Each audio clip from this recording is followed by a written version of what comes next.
Hi, could I get some help, please? Sure, what are you working on? Are you a librarian? Yes, ma'am. For my American history class, I have to write a 15-page research paper on the assassination of Dr. Martin Luther King Jr. Do you know what kind of scholarly resources are acceptable? My professor wants 15 different cited sources. She'll accept a few internet resources. She wants us mostly to use the library scholarly resources. Sure, I can help identify places where you are likely to find these resources and how to search for what you need.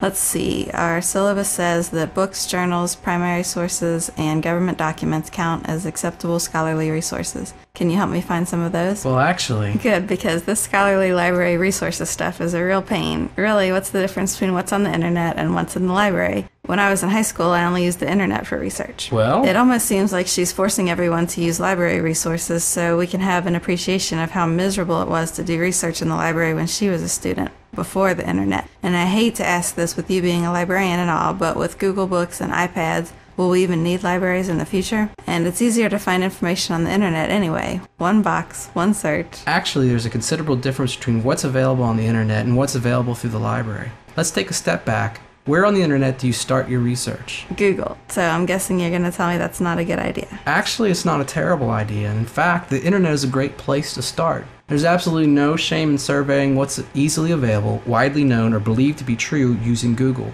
However, you do not want to limit your research to just what's on the internet. What do you mean by that? The internet is limited in that only a fraction of available information on most topics is available through the internet. Search engines cannot find and understand all the information found on the internet. Not all internet content is public or free. The quality of the information varies, and yet the internet is full of options and easy to use. Allow me to demonstrate. Let's bring up a browser and go to Google. Okay, www.google.com. Now, how would you run a search on the assassination of Dr. King? I would type in Dr. abbreviated with a period, Martin Luther King Jr. abbreviated with a period, assassination. Is that all? Well, I would hit the search button after I typed that in. Let's see what Google found. Right off the top, you will see links for Wikipedia, the Nobel Foundation, the folks that give out the Nobel Prize, some media clips, and a bunch of other links. Do you know how many possible resources Google has retrieved? I don't know, probably a lot. You're right. If you look just beneath the search box, you will see your search for Dr. Martin Luther King Jr. assassination has retrieved over 33 million potential resources. That's a lot. Indeed it is. What percentage of the 33 million would you consider reviewing for your paper? I would prefer the first 15 if possible. That's not quite a percentage. Why would you not consider some of the links on the other pages, other than the first 15? Well, I know that Google arranges the links with the best ones at the top. The rest are probably junk. What if you didn't see anything on the first page that you like? I would change my search until I got what I need. Interesting. Let me ask you a few other questions. Of the 33 million potential resources that you see before you, what percentage would you think was written by an authority on the subject? As in a historian who focuses on the civil rights era of American history, or a biographer of Dr. King? What percentage would you estimate is accurate information based on verifiable fact? And what percentage of the resources are up to date and are covered in full? You seem to like numbers. I don't know, 20%, 15%? In a way, it doesn't really matter. I wasn't going to look at them anyway. But I suppose you know the percentage, so what's the answer? I don't think the answer is noble, but I would have said something similar, if not less. And therein lies the problem. The internet is an open publishing environment. Anyone with a little technical knowledge, internet access, and is able to cover the nominal expenses of internet hosting can post information about the King assassination. In fact, after you complete this paper, you could create your own website based on your research. But I'm not a historian or an expert on Dr. King. Exactly, and I suspect the majority of the potential 33 million authors that your search has found are not as well. You see, in an open publishing environment such as the internet, or even Wikipedia to a certain extent, you are able to present your findings without proving yourself as an authority. And you're not really obliged to be objective, accurate, thorough, or keep your information up to date. Now, how is that different from library resources? Let me guess, all the library stuff is perfect and written by unbiased geniuses. Actually, no. You should always apply a critical eye to all forms of information, even scholarly library resources. However, resources available at the library are not self-published. These works have been at least reviewed by an editor before publication, and in many cases these works have been reviewed by the author's peers in the field, again, before publication. In other words, if you decide to publish your findings on the assassination as a book or as an article, someone who knows something about the assassination or Dr. King, if not an expert or a team of experts, will review your work before publication. Ultimately, the book or the article will be withheld from publication or not get published at all until the reviewers, editors, or your peers are satisfied with your work. Interesting, but didn't you just tell me that the internet was a good resource? It would seem to me that you're suggesting I can't trust anything on the internet, and maybe that's what my professor's driving at. Not exactly. As a general rule, you simply need to be more critical with the internet than with scholarly library resources. Because the internet, again, is an open publishing environment, whereas scholarly publications must be reviewed by someone knowledgeable on the subject. And the slim opportunities for publishers to recoup the costs of publishing books, journals, magazines, newspapers, and so on limit the amount of materials available, whereas the expense of self-publication on the internet is almost non-existent. So there are fewer scholarly library resources? As compared to the internet, yes. Does the internet duplicate what is available through the library? The internet, to a small extent, does duplicate what is in the library. You mentioned Google Books earlier. For instance, Google Books does have a boatload of the same books found in the library, and many more available in other libraries, but these are usually older materials that are no longer protected by copyright law. Materials published within the last 70 years, or in many cases longer, will not be available in full on Google Books. And it's true, some journals are published in print and have electronic equivalents on the web. The same goes for many recent government documents and newspaper articles.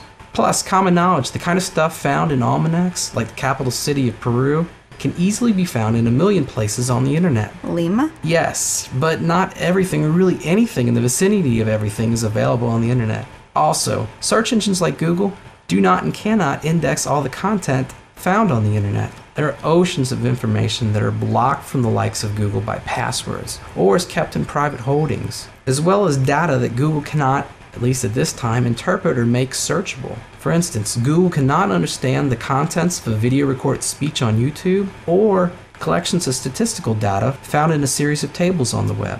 Furthermore, when you ran your search on Dr. King, the 33 million resources found by Google only represents what Google found. Bing, another search engine, may find much of the same, but it may find a bunch of other resources that Google was unable to find. And furthermore, there's an ocean of information missed by all search engines. So does the library have everything that's not available for free on the internet? I wish. I would say that only a small portion of all available information on the internet is free. Have you ever used any of the library's electronic journals or article databases? Like Academic Search Premier? Yes. Academic Search Premier is a collection of journals, newspapers, magazines, trade publications, and reports covering a wide array of disciplines and subjects. The library pays handsomely for Academic Search Premier and a whole bunch of other electronic journals and article databases. These resources are unavailable to those who are not associated with the university. Academic Search Premier is one of about 200 different article databases available through the library. Academic Search Premier has a boatload of resources, but not quite as many as Google. And remember, these are not the same as the self-published resources that dominated your Google search. So you would get better results then? Generally speaking, yes. What kind of good things can I find on the internet? The internet is a wonderful place for finding government documents from the federal to the municipal level. The internet is also a great source for digital collections of primary materials such as old photographs, maps, correspondence, documents, recordings, etc., or those archival materials with a local or a historical value. And the internet is a great place for media, video, audio, etc. There are no shortages of contemporary news or personal communication resources, such as social networks, blogs, wikis, and the like. I'm still a little confused. Which is better, the internet or scholarly resources? Let's back up. The information landscape is complex in that not all of the information on a given subject is available in one collection. On the internet, in the library, within an article database, found in Google, etc., or in a single resource like a book, an article, a report, etc. All collections and resources will have strengths and weaknesses. But I still need to find 15 resources on the assassination. I think we will be able to find information on the assassination of Dr. Martin Luther King Jr. in a number of different resources and collections on the internet and in the library. So then, I just need to remember all of the resources that you're going to recommend for all of my papers. Actually, with other topics, let's say the medical complications of heavy alcohol use by the elderly, will require a different set of resources, collections, and techniques. For a topic like that, for instance, we may not want to consult the internet at all. That's a strange example topic. Actually, you can have a list of probable places where you might find information on a given topic in mind, but what may be easier for you as you familiarize yourself with academic research is to speak with someone at the library. It's our job to know these kinds of things, plus we like helping students and doing research. You can contact us in person at one of the public service desks, via phone, text message, chat, email. Just click on the Ask Steely Library button on the bottom left of all the library's web pages. This is not to say that you will forever be dependent upon the library for assistance to get you started. The library's website has research guides in all major disciplines offered at NKU. And as you conduct more research, especially in the area of your major, you will become all too aware of the strengths and weaknesses of all the various resources and collections that are available to you at the library and through the internet. Well, I guess that's hopeful. I suppose so. Let's get to some of the specifics on your research. Let's start with books.